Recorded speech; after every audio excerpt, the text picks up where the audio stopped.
Hello friends, good morning. आज हम NCERT class 7 science के 18 चैप्टर को स्टार्ट कर रहे हैं, जिसका नाम है अपशिष्ट जल की कहानी। यहाँ पे अपशिष्ट जल के बारे में बताया गया है कि जल कैसे गंदे होते हैं, कैसे फिर उनका उपयोग किया जा सकता है, कैसे उन्हें स्वच्छ किया जा सकता है।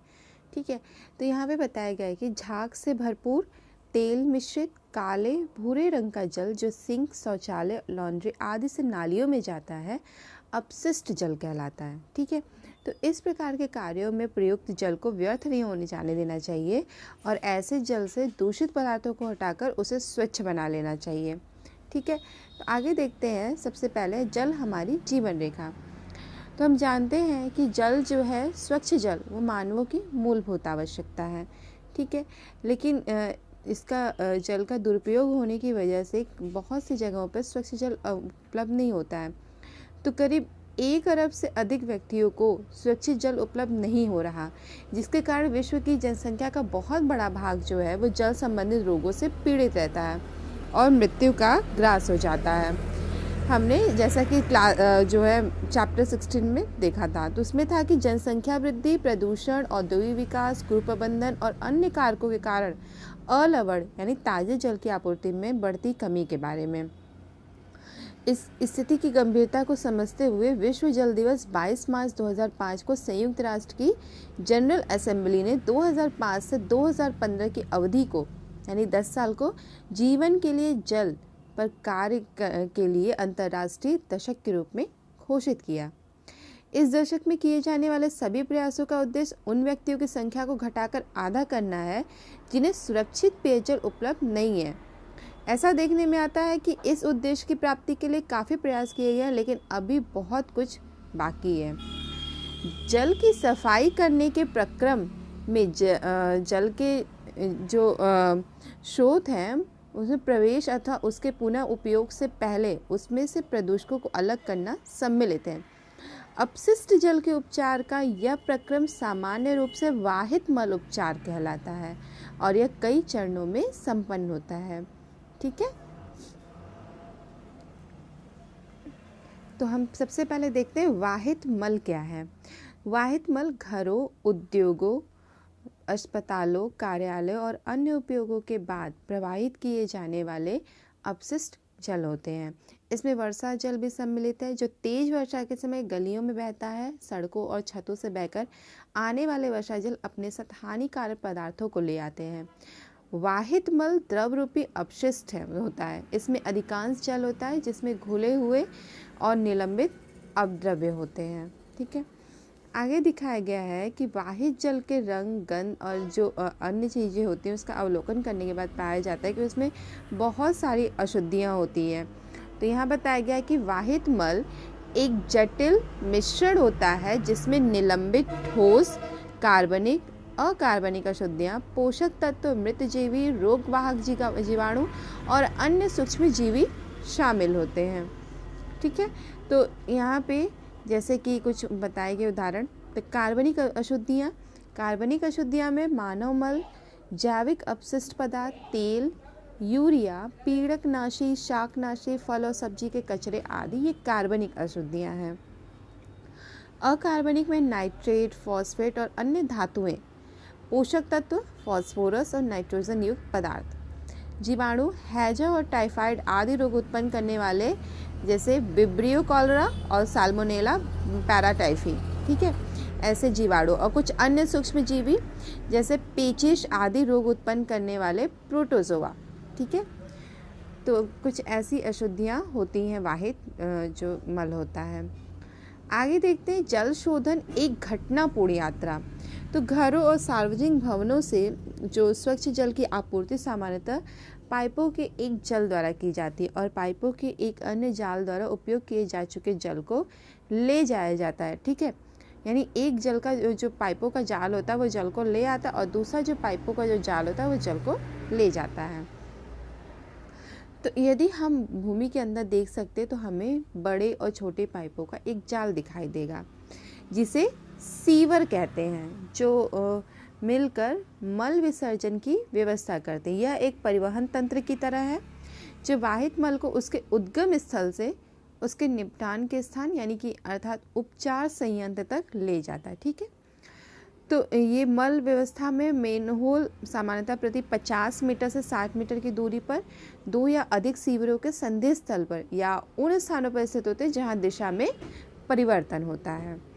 ठीक है, आगे यहाँ पे दिखाया गया है कि प्रदूषित जल का उपचार कैसे किया जाता है। तो इसके लिए कई सारे चरण हैं। तो यहाँ पे क्या किया गया, एक कांच के बड़े जार में 3/4 मतलब 3/4 भाग तक उसमें पानी भर लिया गया है। उसमें घास के तिनके, संतरे के छिलके, कार्बनिक अपशिष्ट और थोड़ी मात्रा में अपमार्जक और सिहाई और कुछ बूंदें जैसे रंग की मिला दी गई हैं। फिर जार में ढक्कन लगाकर उसे अच्छी तरह हिलाया गया और उस मिश्रण को 2 दिन तक धूप में रख दिया गया। 2 दिन के बाद मिश्रण को फिर से हिलाया गया और उसमें से थोड़ी सी मात्रा एक परख नली में डाल दी गई है। ठीक है, उसके बाद कांच के जार में जो बचे हुए शेष जल जीवशाला है यानी कि एक्वेरियम के वातित से कई घंटों तक वायु के बुलबुले गुजारे, जैसे कि एक्वेरियम में वायु के बुलबुले गुजारे जाते हैं वैसे इसमें भी किया गया। तो उसको रात भर जुड़ा रहने दीजिए और उसके बाद कुछ घंटों के तक वातन हो। उसके बाद क्या किया जाता है कि अगले दिन इसमें दूसरा नमूना निकाल दिया जाता है और उसके बाद फिल्टर पद के एक टुकड़े को मोड़कर शंक्वाकार बनाकर उसमें उसको गीला करके उसको स्टैंड में लगा के उसके ऊपर एक पहले कीप में पहले बालू, उसके ऊपर महीन बजरी और उसके बाद मध्यम लगा के एक साइज़ बना दी जाती है। उसके बाद उसमें से जो हमने जो बचे हुए पानी थे, ठीक है, उसको फिल्टर किया। तो उसमें से फ़िल्टर करने पर क्या हुआ, उसको तब तक फ़िल्टर करते हैं जब तक कि पानी स्वच्छ ना हो जाए।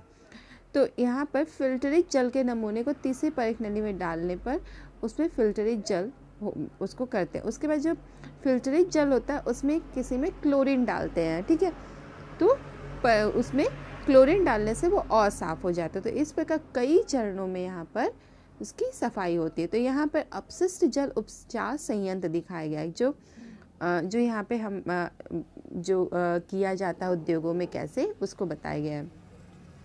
अपशिष्ट जल के उपचार में भौतिक, रासायनिक और जैविक प्रक्रम शामिल होते हैं जो जल को संदूषित करने वाले भौतिक, रासायनिक और जैविक द्रव्यों को पृथक करने में सहायता करते हैं। सबसे पहले अपशिष्ट जल को ऊर्ध्वाधर लगी, ठीक है, ऊर्ध्वाधर लगी छड़ों से बने शलाका छन्ने से गुजारा जाता है, जिससे अपशिष्ट जल में उपस्थित कपड़े के टुकड़े, डंडिया, डिब्बे, प्लास्टिक के पैकेट, नैपकिन आदि जैसे बड़े साइज के संदूषक जो होते अलग हो जाते हैं। ठीक है, उसके बाद अब वाहित अपशिष्ट जल को ग्रीट और बालू अलग करने की टंकी में ले जाया जाता है। इस टंकी में अपशिष्ट जल को कम प्रवाह से छोड़ा जाता है, जिससे उसमें उपस्थित बालू, ग्रीट और कंकड़ पत्थर उसकी पेंदी में बैठ जाते हैं। ठीक है, उसके बाद जल को ऐसी बड़ी टंकी में ले जाया जाता है जिसका पेंदा मध्य भाग की ओर ढलान वाला होता है। जल को इस टंकी में कई घंटों तक रखा जाता है, जिससे मल जैसे ठोस उसकी तली के मध्य भाग में बैठ जाते हैं और इन अशुद्धियों को खुरचकर बाहर निकल दिया जाता है। यह आपंक स्लज होता है। अपशिष्ट जल में तैरने वाले तेल और ग्रीस जैसी अशुद्धियों को हटाने के लिए अपम थित्र यानी स्कीमर का उपयोग किया जाता है। इस प्रकार साफ किया गया जल निर्मलीकृत जल कहलाता है। ठीक है, यहाँ पर ये दिखाया गया है, ये जल अपम थित्र है जहाँ इसमें तेल और चिकनाई को हटाई जाती है। आपंक यानी स्लज को एक पृथक टंकी में स्थानांतरित किया जाता है जहाँ यह अवायवीय जीवाणुओं द्वारा अपघटित हो जाता है। अवायवीय जीवाणु यानी कि जिनको ऑक्सीजन की आवश्यकता नहीं होती है श्वसन में। इस प्रक्रम में उत्पन्न होने वाले बायोगैस का उपयोग ईंधन के रूप में अथवा विद्युत उत्पादन के लिए किया जा सकता है। निर्मलीकृत जल में पंप द्वारा वायु को गुजारा जाता है, जिससे उसमें वायवीय जीवाणुओं की वृद्धि होती है। ये जीवाणु निर्मलीकृत जल में अब भी बचे हुए मानव अपशिष्ट पदार्थों, खाद्य अपशिष्ट, साबुन और अन्य अवांछित पदार्थों का उपभोग कर लेते हैं। ठीक है, उसके बाद कई घंटों के पश्चात जल में निलंबित सूक्ष्म जीव टंकी की पेंदी में सक्रिय आपंक के रूप में बैठ जाते हैं और अब शीर्ष भाग से जल को निकाल लिया जाता है। सक्रिय आपंक लगभग 97% जल है। जल को बालू बिछाकर बनाए शुष्कन तलों अथवा मशीनों द्वारा हटा दिया जाता है। शुष्क आपंक का उपयोग खाद के रूप में किया जाता है, जिससे कार्बनिक पदार्थ और पोषक तत्व पुनः मृदा में वापस चले जाते हैं। उपचारित जल में अल्प मात्रा में कार्बनिक पदार्थ और निलंबित तत्व होते हैं। इसे समुद्र, नदी अथवा भूमि में विसर्जित कर दिया जाता है। प्राकृतिक प्रक्रम इसे और अधिक स्वच्छ कर देते हैं।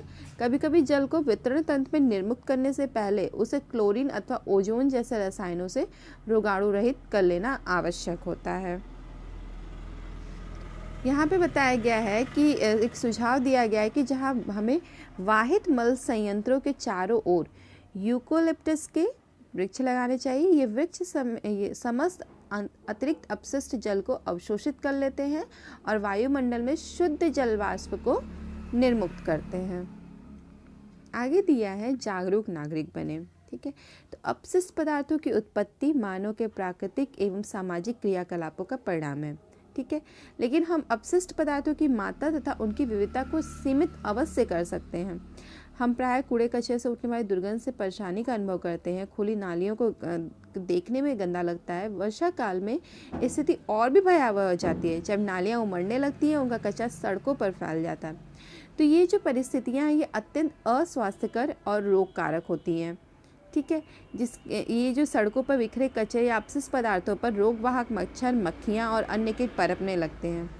तो एक जागरूक नागरिक के नाते आपका कर्तव्य है कि आप नगर पालिका और ग्राम पंचायत को इन विषम परिस्थितियों के बारे में आगाह करें और उनसे यथोचित कदम उठाने के लिए आग्रह करें।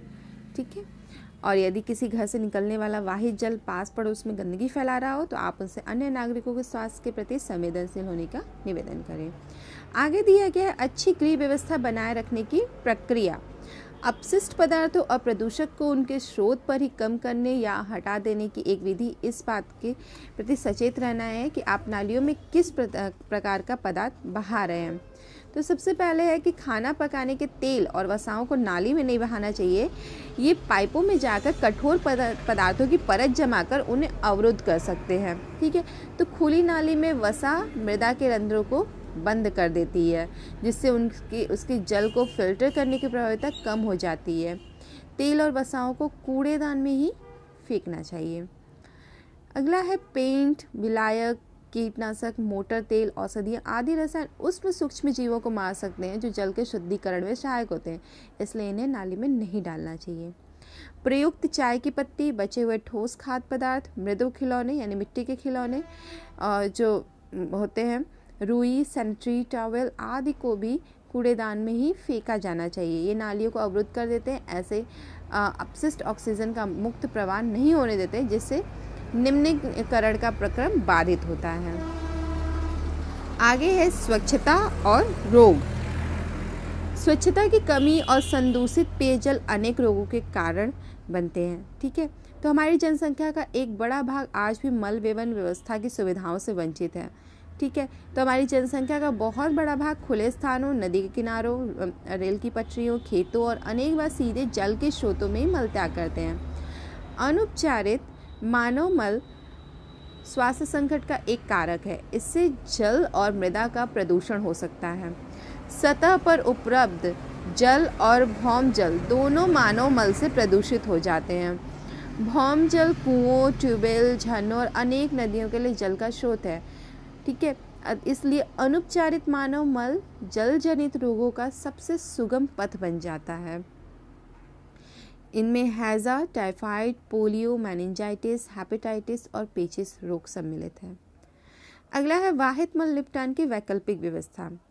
स्वच्छता की स्थिति सुधारने के लिए कम लागत के यथास्थान वाहित मल निपटान तंत्रों को बढ़ावा दिया जा रहा है। इसके कुछ उदाहरण हैं सेप्टिक टैंक, रासायनिक शौचालय, कंपोस्टिंग पिट आदि का उपयोग। सेप्टिक टैंक उन स्थानों के लिए उपयुक्त है जहां मल वहन की व्यवस्था नहीं है, जैसे अस्पताल, अलग थलग बने भवन या फिर 4 से 5 घरों का समूह। कुछ संगठन मानव अपशिष्ट के स्वच्छतापूर्वक निपटान की तकनीकी सुविधाएं प्रदान करते हैं। इन शौचालयों में अपमार्जन की आवश्यकता नहीं होती। शौचालय से मल बंद नालियों से होता हुआ बायोगैस संयंत्र में चला जाता है। उत्पन्न होने वाली बायोगैस का उपयोग ऊर्जा के रूप के स्रोत में कर लिया जाता है। अगला है सार्वजनिक स्थलों पर स्वच्छता। ठीक है, तो हमारे देश में समय समय पर मेलों का आयोजन होता रहता है। बड़ी संख्या में लोग इनमें भाग लेते हैं। इसी प्रकार railway station, bus stand, airport, अस्पताल आदि बहुत भीड़ वाले सार्वजनिक स्थल होते हैं। ठीक है, तो यहाँ बहुत हज़ारों लोग हर दिन आते हैं, तो ये विशाल मात्रा में यहाँ अपशिष्ट पदार्थ जनित होते हैं। इनका उचित निपटान आवश्यक है, अन्यथा महामारी फैल सकती है। सरकार ने स्वच्छता के कुछ निश्चित मानक निर्धारित किए हैं, लेकिन दुर्भाग्य से इनकी सख्ती से लागू नहीं किया जाता है। तथापि हम सभी सार्वजनिक स्थलों पर स्वच्छता बनाए रखने में योगदान कर सकते हैं। हमें यहाँ वहाँ कूड़ा करकट नहीं फेंकना चाहिए। यदि किसी स्थान पर कूड़ेदान न हो तो हमें अपना कचरा घर ले जाना चाहिए और कूड़ेदान में ही डालना चाहिए। तो अब देखते हैं निष्कर्ष क्या निकलता है। अपने पर्यावरण को स्वच्छ और स्वस्थ रखने में हम सभी को भूमिका निभानी है। जल स्रोतों को स्वस्थ अवस्था में बनाए रखने के लिए आपको अपने उत्तरदायित्व को समझना है। हमें अपने जीने के तौर तरीकों में अच्छी स्वच्छता की आदतों को अपनाना चाहिए। परिवर्तन के दूत के रूप में आपकी व्यक्तित्व पहल से ही बहुत अंतर आता है। दूसरों को अपने दृढ़ संकल्प, विचारों और आशावादिता से प्रभावित करें। यदि सभी व्यक्ति एक साथ मिलकर कार्य करें तो बहुत कुछ हो सकता है। सामूहिक रूप में अत्यधिक शक्ति होती है। महात्मा गांधी ने कहा था, मानवीय और पथ प्रदर्शक कार्य प्रारंभ करने के लिए किसी को भी किसी दूसरे का मुंह नहीं देखना चाहिए। ठीक है, यहाँ पे कुछ प्रमुख शब्द है। ठीक है, यहाँ पे इसको हम आगे देखते हैं। हमने जो पूरे चैप्टर में जो हमने सीखा, तो सबसे पहले प्रयुक्त जल अपशिष्ट जल कहलाता है, जिसका पुनः उपयोग किया जा सकता है। घरों, उद्योगों, कृषि कार्य, खेतों और अन्य मानव क्रियाकलापों में उपयोग किया गया जल अपशिष्ट जल को जनित करता है। यह वाहित मल कहलाता है। वाहित मल द्रव रूपी अवशिष्ट पदार्थ होता है जो जल और मृदा प्रदूषण करता है। अपशिष्ट जल को वाहित मल उपचार संयंत्र में उपचारित किया जाता है। उपचार संयंत्र अपशिष्ट जल को किसी निश्चित स्तर तक प्रदूषकों से मुक्त कर देते हैं, ताकि प्राकृतिक प्रक्रमों द्वारा उसमें शेष रह गए प्रदूषकों का निपटान हो सके। जहां भूमिगत जल व्यवस्था तंत्र और कचरा निपटान तंत्र उपलब्ध नहीं होते हैं, वहां कम लागत के यथास्थान स्वच्छता तंत्र को अपनाया जा सकता है। अपशिष्ट जल उपचार के सह उत्पाद आपंक और बायोगैस है। खुली नाली व्यवस्था मक्खी, मच्छर और अन्य ऐसे जीवों के लिए प्रजनन स्थल प्रदान करती है जो रोग उत्पन्न करते हैं। हमें खुले में मल त्याग नहीं करना चाहिए। कम लागत विधियों को अपनाकर मल का सुरक्षित निपटान संभव है। तो ये रहा हमारा आज का चैप्टर, और इसी के साथ हमारा क्लास 7 NCERT साइंस भी फिनिश होता है। हमारा वीडियो कैसा लगा हमें ज़रूर बताइएगा, और इसे लाइक, शेयर और सब्सक्राइब भी ज़रूर करिएगा। Thank you. Have a good day.